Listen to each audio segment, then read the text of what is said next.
அனைவருக்குமே வணக்கம். சற்று முன் கிடைத்திருக்கக்கூடிய ஒரு மிக மிக முக்கியமான செய்தி ஒன்று வெளியாகி உள்ளது. சற்று முன் செந்தில் பாலாஜி திகார் சிறையில் அடைப்பு, இது மாதிரி செய்திகள் வெளியாகி இருக்கு.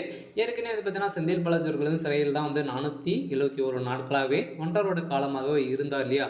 ஸோ இதை தொடர்ந்து பார்த்தீங்கன்னா இப்போ செந்தில் பாலாஜியுடைய வழக்கில் அரசிடம் பார்த்தீங்கன்னா பதில் எந்த ஒரு பதிலும் வரவில்லை அப்படின்ற மாதிரி பார்த்தீங்கன்னா சுப்ரீம் கோர்ட் நீதிபதிகள் அதிருப்தியில் இப்போ செந்தில் பாலாஜியுடைய வழக்கில் இறுதி தீர்ப்பாக வழங்கக்கூடிய அளவிற்கு இப்போ இறுதி கட்டமாக போயிருக்கு. இருந்தாலும் செந்தில் பாலாஜி அவர்கள் பார்த்தீங்கன்னா சரி நிபந்தனை அடிப்படையில் ஜாமீன் கொடுத்துருந்தாங்க இல்லையா. ஸோ இதில் கொடுத்துருந்த போதே வெளியில் வந்தவுடனே பார்த்தீங்கன்னா அமைச்சராக பொறுப்பேற்றது ஏன் அப்படின்ற மாதிரி உச்சநீதிமன்றம் பார்த்தீங்கன்னா கேள்வி எழுப்பியிருந்த நிலையில் இப்போ செந்தில் பாலாஜி தரப்புக்கு பார்த்தீங்கன்னா எந்த ஒரு பதிலும் கொடுக்காது இருக்கும் நிலையில் மீண்டும் பார்த்தீங்கன்னா எச்சரிக்கை விடுத்திருக்கும் நிலையில் தான் செந்தில் பாலாஜி அவருடைய அமைச்சர் பதவிக்கும் அவருடைய க்கும் பார்த்தீங்கன்னா ஒரு மிகப்பெரிய கேள்விக்குறியாக சுமாரி இருக்குது. ஸோ இதை பற்றி இந்த வீடியோவில் முழுமையாக பார்க்கலாம். ஸோ அதுக்கு முன்னாடி நம்மளுடைய சேனலை சப்ஸ்கிரைப் பண்ணிக்கோங்க.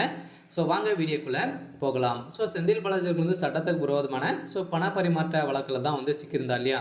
இதை தொடர்ந்து தான் செந்தில் பாலாஜியுடைய வழக்கில் நீதிமன்ற உத்தரவை தமிழக அரசு மதிக்கவில்லை என, தமிழக அரசிடம் இருந்து பதில் வரவில்லை என சுப்ரீம் கோர்ட் நீதிபதிகள் அதிருப்தி தெரிவித்திருக்கின்ற நிலையில் பண மசூடி வழக்கில் செந்தில் பாலாஜிக்கு கடந்த செப்டம்பர் 26 உச்சநீதிமன்றம் ஜாமீன் வழங்கியது. இதையடுத்து சிறையில் இருந்து வெளியே வந்த அவர் உடனடியாக அமைச்சராக பொறுப்பேற்றார். இதை குறித்து செந்தில் பாலாஜிக்கு வழங்கப்பட்ட ஜாமீனை ரத்து செய்ய கோரி வித்யகுமார் என்பவர் உச்சநீதிமன்றத்தில் மனு தாக்கல் செய்திருந்த நிலையில் செந்தில் பாலாஜி சாட்சிகள் அழுத்தம் தந்து வழக்கில் தாக்கத்தை ஏற்படுத்த வாய்ப்புள்ளது என்பதால் அவருக்கு வழங்கப்பட்ட ஜாமீனை ரத்து செய்ய கோரி பார்த்தீங்கன்னா அமலாக்கத்துறை உச்சநீதிமன்றத்தில் தெரிவித்திருந்தது.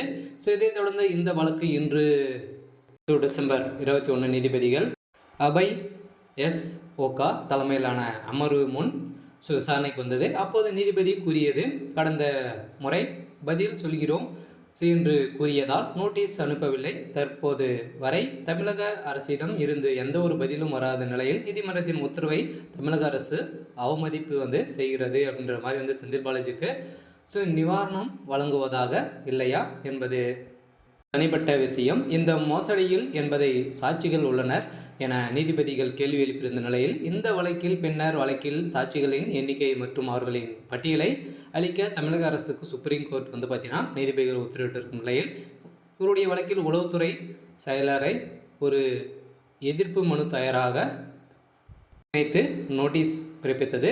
இதன் அடிப்படையில் பதிலளிக்க உத்தரவிட்டிருக்கும் நிலையில் செந்தில் பாலாஜியுடைய வழக்கில் இறுதி தீர்ப்பாக சிறையில் அடைக்கப்படுறதுக்கான அனைத்து விதமான ஏற்பாடுகளும் நடந்திருக்கு.